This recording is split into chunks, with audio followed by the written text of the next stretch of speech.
ഒറ്റപ്പാലം അനങ്ങനടി പത്തംകുളത്ത് പട്ടാപ്പകൽ കാട്ടുപന്നിയിടിച്ച് സ്കൂട്ടർ യാത്രികയ്ക്ക് ഗുരുതര പരിക്ക്.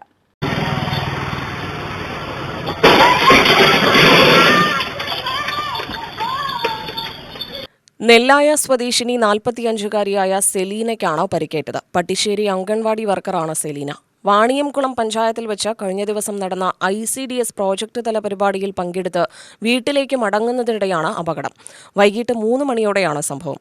പത്തംകുളം ഇറക്കത്തിൽ വെച്ച് സെലീന സഞ്ചരിച്ച സ്കൂട്ടറിന് മുന്നിലായി റോഡിന് കുറുകെ കാട്ടുപന്നി ചാടുകയായിരുന്നു. കാട്ടുപന്നി സ്കൂട്ടറിൽ ഇടിച്ചതോടെ സ്കൂട്ടർ മറിയുകയും സെലീന റോഡിലേക്ക് തെറിച്ചു വീഴുകയും ചെയ്തു. ഉടൻ തന്നെ നാട്ടുകാർ ഇവരെ വാണിയംകുളം സ്വകാര്യ ആശുപത്രിയിൽ പ്രവേശിപ്പിച്ചു.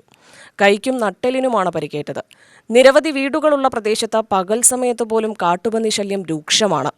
ആഴ്ചകൾക്ക് മുൻപ് വാഹനത്തിന്റെ ടയർ കുത്തിപ്പൊട്ടിച്ചതായും നാട്ടുകാർ പറഞ്ഞു. ജനവാസ മേഖലയിൽ പകൽ പോലുമുള്ള കാട്ടുപന്നി ശല്യം നാട്ടുകാരെ ഭീതിയിലാഴ്ത്തുകയാണ്. സ്കൂൾ അവധിക്കാലമായതോടെ കുട്ടികൾ വീടുകളിലും മൈതാനത്തും കളിക്കാൻ പോകും. ഇവരെയും കാട്ടുപന്നികൾ ആക്രമിക്കുമോ എന്ന ഭീതിയിലാണ് പ്രദേശവാസികൾ.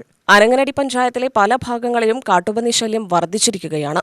UTV news, Palakkad.